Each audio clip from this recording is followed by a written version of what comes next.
The Cavalcade of America.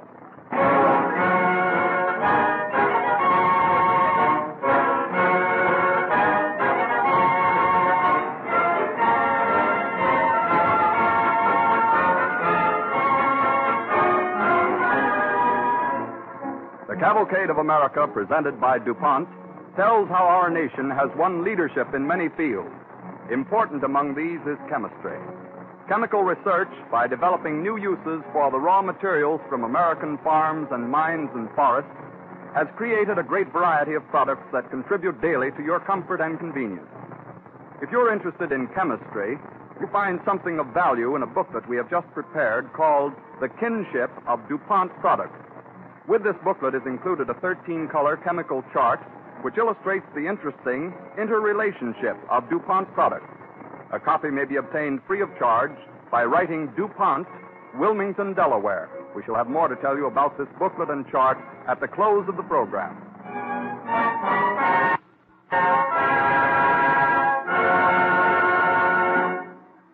The name Mark Twain is used on this program by special permission of the trustees of the Samuel L. Clemens Estate, the Mark Twain Company, and Harper Brothers Publishers, extended through Charles T. Lark, attorney for the estate.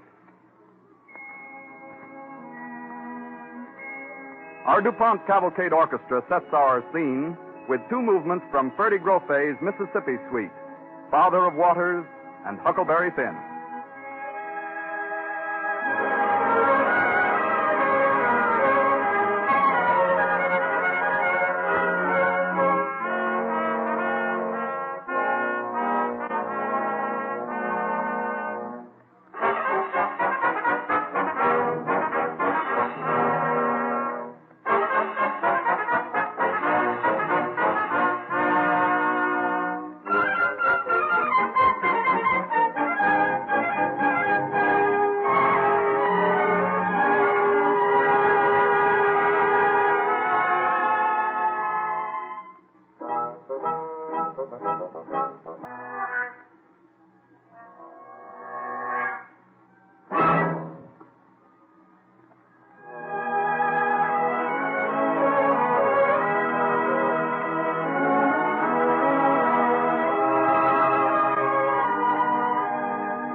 Literature is an important index of a country's progress. Whether the work of its authors be critical or inspirational, their writings must furnish the guide to each succeeding generation on the customs, traditions, and ambitions of the race. It is 1845, near the small, sleepy village of Hannibal, Missouri. In that typical American village lives Sam Clemens, later to be called Mark Twain. As a small boy, he had his best times swimming in the Mississippi. Now, leaving his playmates behind, he swims far out toward the middle of the great river.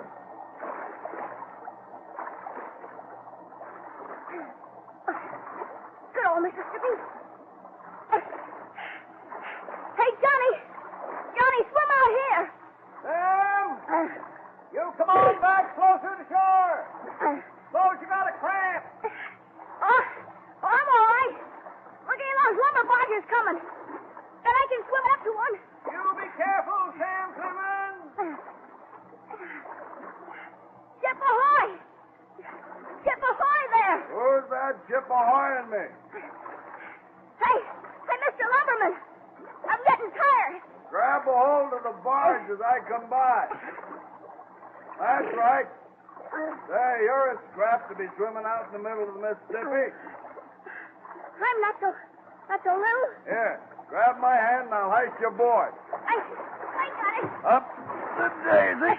There you are. Well, there ain't enough of you to make a tadpole. Oh, there is, too. I'm growing on 10. Say, feels fine to be up on this barge. We sweep along the water. Ain't you never been in a boat before, son? Not on a big one that could sweep along with the current like this. Gee whiz, Johnny's way back there. You see that point of land ahead? We're sweeping in close to it, and you jump off there and swim. I'm going to carry you clear to Nolans. Hey, can't I stay on your barge a little longer, mister? Don't figure you'd better, son. Sure got spunk, though. Why don't you get a barge of your own? Who, me? You're going to grow up someday, ain't you? Yeah, I reckon I am. But I always thought I'd like to be a pirate. Pirates is getting skirts and ends teeth, son. You better be a riverman. Yeah. Guess maybe I will, mister. Sure like this old Mississippi. Well, let's see you swim to that point. Bet you can't make it before I'm up even that cliff ahead. Oh, that's easy. Thanks for the ride, mister. So long. So long. Mighty spunky kid.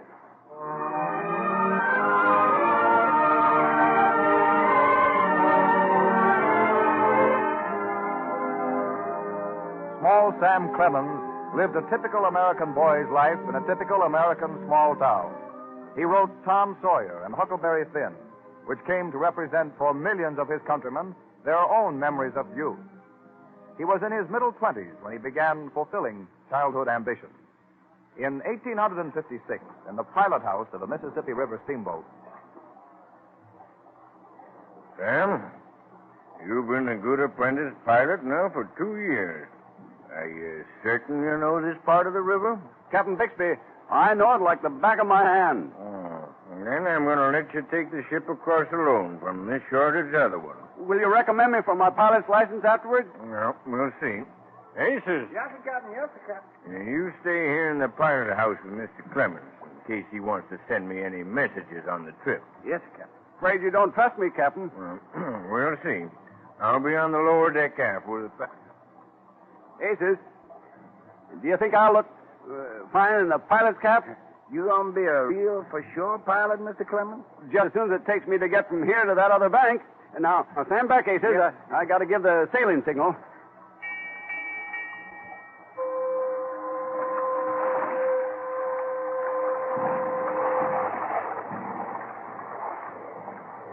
We getting off smooth. Sure wish I was gonna be a river captain. Oh, watch how I steer, and that'll be lesson 1 for you, Aces. Say, why doesn't that leadsman up in front take a sounding? Well, I thought you knowed all the depth in this river, Mr. Clemens. Sure, I know the depths myself, but I just like to hear him call them. Give me the sounding. Mark Twain. Mark Twain. Let's see, that means 2 fathoms, 12 feet. What?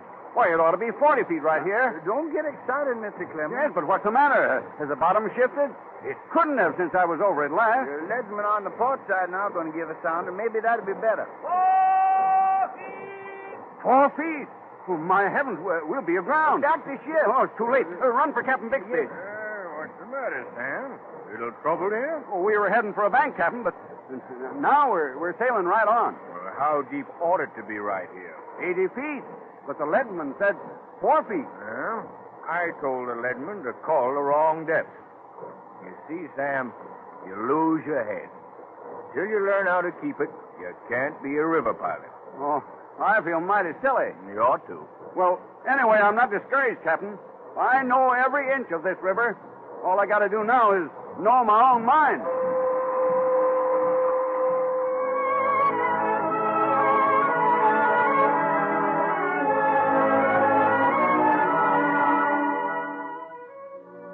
Sam Clemens won his license and became a skillful river pilot, but he was forced to leave the Mississippi when the Civil War ended its steamer traffic. In 1861, in Virginia City, Nevada, Sam Clemens stands politely at the door of Mr. Goodman, editor of Virginia City's newspaper. Mr. Goodman? Oh, hello there, stranger. What do you want? I've been walking about 60 miles to get here, covered with dust. Reckon the first thing I want's a brush. Brush, eh? Yeah. Well, I guess you can use ours. Hanging right beside you on the wall. Oh, thanks a lot. There's enough dirt on me to choke a horse. Look at it, would you? Anything else we can supply you with? Well, I'm trying to think. Maybe about 2-pound sirloin steaks, some mashed potatoes, and about half an apple pie. Say, you got enough brass to go far in the world, stranger. Afraid we can't go on acting like a hotel. This is a newspaper. Sure, I know it.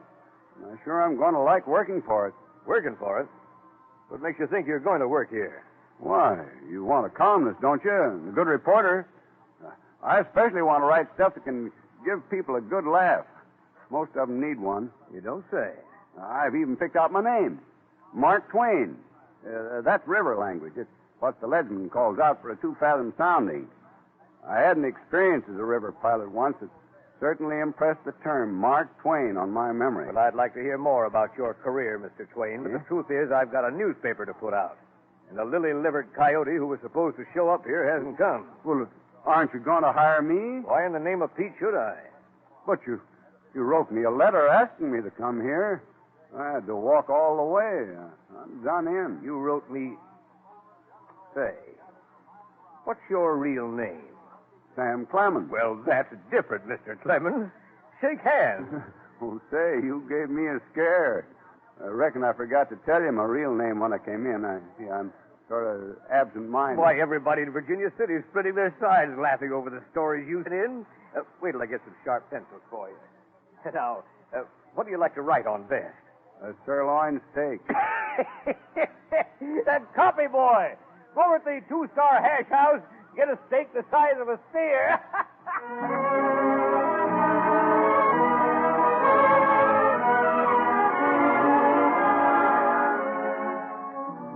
Thus, young Sam Clemens became Mark Twain writer. Americans were to appreciate the privilege of seeing their booming West through such a book as Roughing It. They heaped their ready praise on this new and original writer. But young Mark Twain was to face a more critical and alien audience. In 1873, backstage in a London lecture hall... Mr. Dolby, you're a manager. We have a big audience, but I can't talk tonight. But what are you afraid of, Mr. Twain?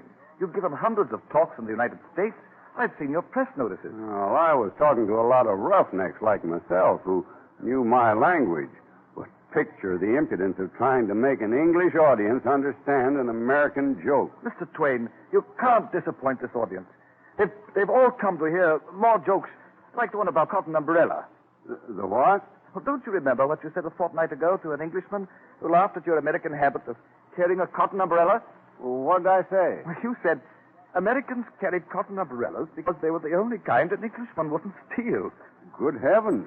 Well, then I've insulted people. Oh, no, Mr. Twain. London loves that story. Begging your pardon, Mr. Dolby, sir, but ain't it time to turn up the lights? The audience is restless. Tompkins, for the love of heaven, tell Mr. Twain that people read his books in England. Why, Mr. Twain, the Olympus Cycle and Reading Club, what I belong to, is taking up your work special. Do you read them? Well, I'm in the middle of Innocents Abroad. So many of those things you sign, I often thought myself. Makes me laugh. You see, Mr. Twain, you're universal. And you ought to go on stage for the sake of your country, if nothing else. My country? Well, what's my country got to do with this? Because here in England, we can match your polite intellectual artist every way. But there are three personalities that Englishmen today can't hear enough about. Abraham Lincoln, Artemus Ward, and yourself. Let me go on and announce you. No. I'll go on stage myself right now, while I'm able. Good heavens, Mr. Dolby, he's walking right out without no introduction. Let me get to them lights. Ladies and gentlemen, Mr. Twain had fully expected to be here this evening. And to tell the truth, he is here. And will now give his lecture entitled, Our Fellow Savages of the Sandwich Islands.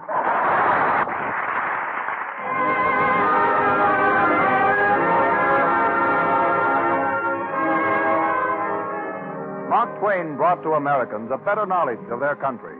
In England, in Europe, and even in the distant Orient, his books, or translations of them, brought a better understanding of American ways to her neighbors.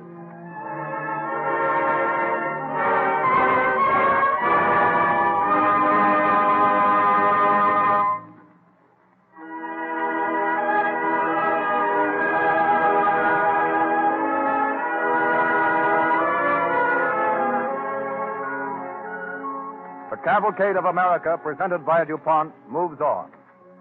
In 1842, in Concord, Massachusetts, young Louisa May Alcott plays with the village children in Ralph Waldo Emerson's barn. Thus, Roderick, are you punished for your terrible wickedness? Hurry, lie still. I just ran you through with my sword. I know, Louisa May, but I got the giggles. Oh, Ellery, keep still so Louisa can finish her scene. It's marvelous. Go on, Louisa. But what awful fate has made me slay my own brother? Better if we had both fallen off this cliff and into the sea below it. Don't pace up and down so close to the edge of the hayloft, Louisa. Yes. Oh, dark and roaring waves. Perhaps I should leap from this cliff. Don't jump that high, Louisa. Louisa. Right on her head. Oh, Louisa. What did you yell for? I'm all right. Aren't you hurt a bit? Well, a little. That was an awfully high cliff.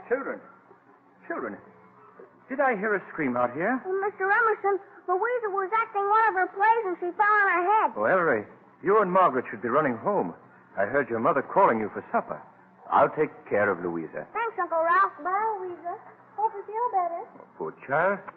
How does it feel now? Better. Could I use one of your handkerchiefs, please? There you are. Come on out here, where we can sit down under the apple tree. I came out specially to ask about your mother. Oh, she's all right. She's lonesome sometimes because she misses Papa. All of us do. Will he come back from London soon, do you think, Mr. Emerson? Well, either he'll come back or else he'll found his new school successfully over there and will send for you to London. Would you like that?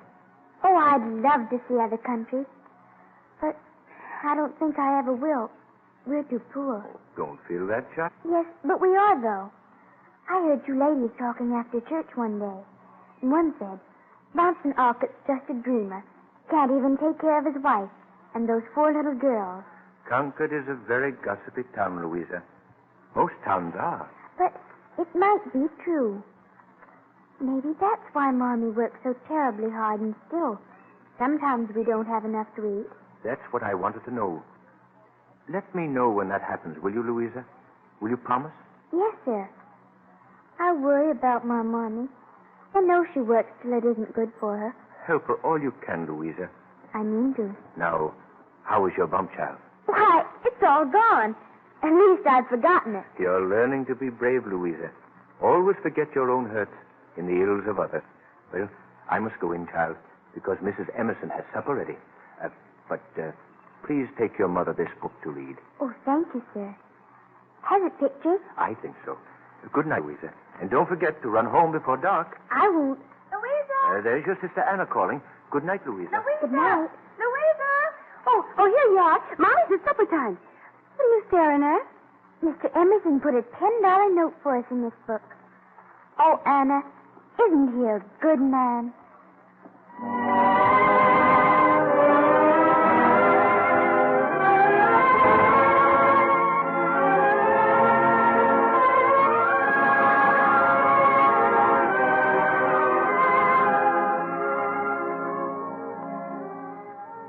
As young Louisa May grew up, she found inspiration in such neighbors as the Emersons and the Hawthornes. At 19, she sold her first story for $5. But her writing had to be interspersed with other work, as a paid companion, as a governess, and as a seamstress. One particularly hard winter, when Mrs. Alcott, Louisa May, and her younger sister Betty had gone to live in Boston, in the front room of their small flat, Louisa finishes a fitting for one of her dressmaking customers. I hope you surely have my dress finished by Thursday, Miss Hawkins. Sometimes you're slow. I know, Mrs. Sanford. Mother's faster. I'll ask her to help me with it. Well, just so it's in some shape to wear. Where did I put that magazine I was carrying? Why, here it is, under your veil. Oh, what's the matter? You jumped like it bit you. Oh, nothing, but...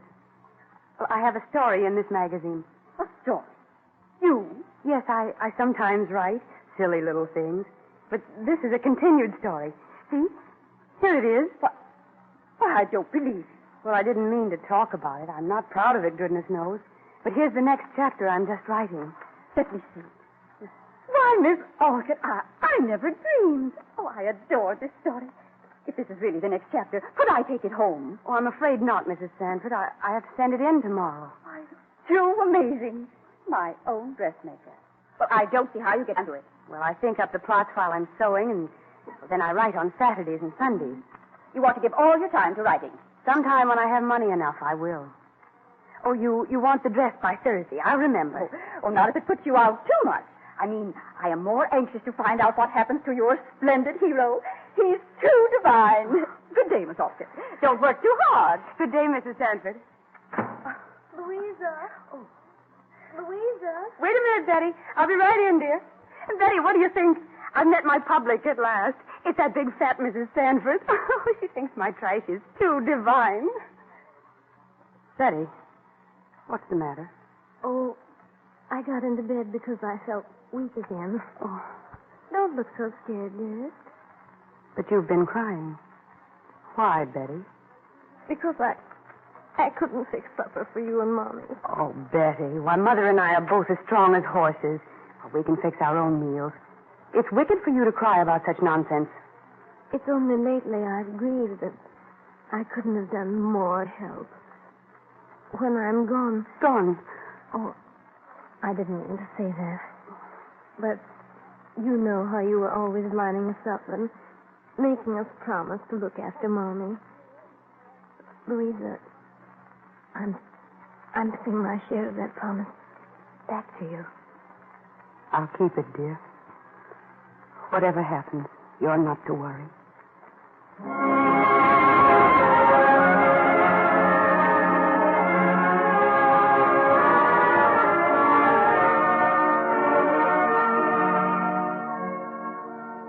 Betty Alcott died, and Louisa grieved deeply.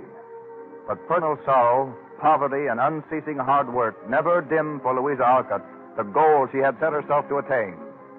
In 1868, in the Alcott's living room at Concord, young Julian Hawthorne, son of the famous novelist, May Alcott, and her older sister Louisa talked together.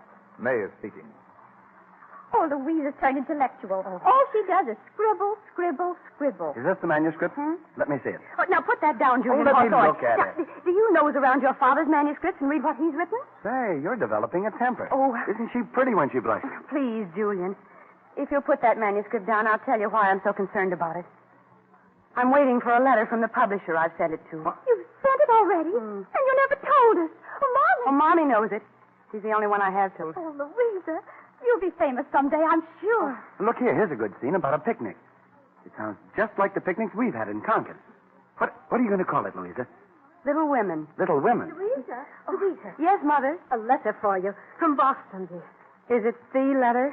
Perhaps you just open it upstairs, Tom. Oh, I've told May and Julian about it, Mommy. I may as well open it here. Louisa, don't be too disappointed if... Read it, Louisa. What do you say? Wait a minute.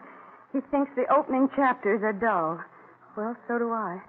But he thinks it seems wholesome. A good girl's book. He's taken it. He'll publish it. Oh, Louisa, I'm so glad. Congratulations, author. My dear, you don't need to be told how glad your mother is. And the best part of it's knowing you've done it all yourself. Oh, no, Mommy. You've helped. And May. And Betty. And everyone. Because all of us have lived this book. If it succeeds, that will be the reason why.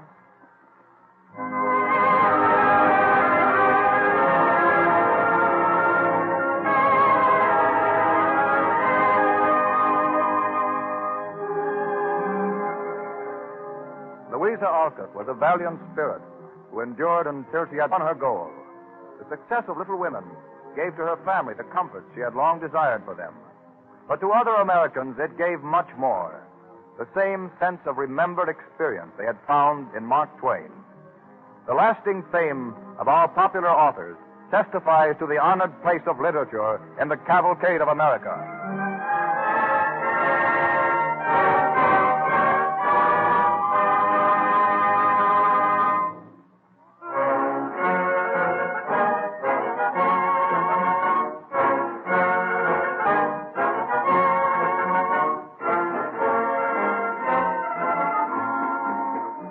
This has often been called an age of chemistry. Man is no longer satisfied with things as they are found in nature. So chemists take nature's raw materials and change them into forms better suited to human needs. In exploring nature's secrets, chemists have discovered certain raw materials that rival Aladdin's lamp in the wonders they contain. Would you ever suspect that my lady's lovely evening gown might be first cousin to the safety glass in your car? Or that the colorful lacquer you used on that old chair has anything in common with the photographic film which brings to the screen your favorite movie star? Although they seem unrelated, the products just mentioned are really sisters under the skin. How these and other chemical products are related to each other is told in a booklet we have just printed. It is called The Kinship of DuPont Products and includes a chemical chart in 13 colors. We shall be glad to send a free copy to those of our listeners who believe it will be of value in their work or studies. This booklet and chart illustrate in a striking way the meaning of the phrase which guides DuPont chemists: better things for better living through chemistry. To avoid disappointing anyone, we wish to make clear that the booklet and chart entitled The Kinship of DuPont Products are not popular treatises on the romance of chemistry. They contain more or less technical information which will be of interest primarily to those who have studied chemistry or who use chemicals in their business. If you believe this booklet and chart will prove of interest to you, just write to DuPont, Wilmington, Delaware. A copy will be sent you absolutely free of charge. Simply address DuPont, D-U-P-O-N-T, Wilmington, Delaware.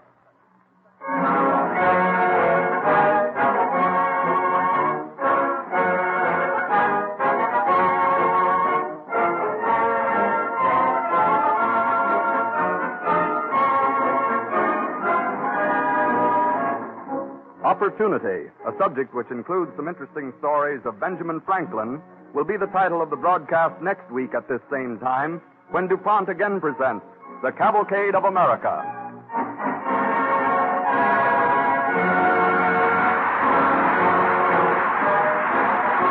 This is the Columbia Broadcasting System.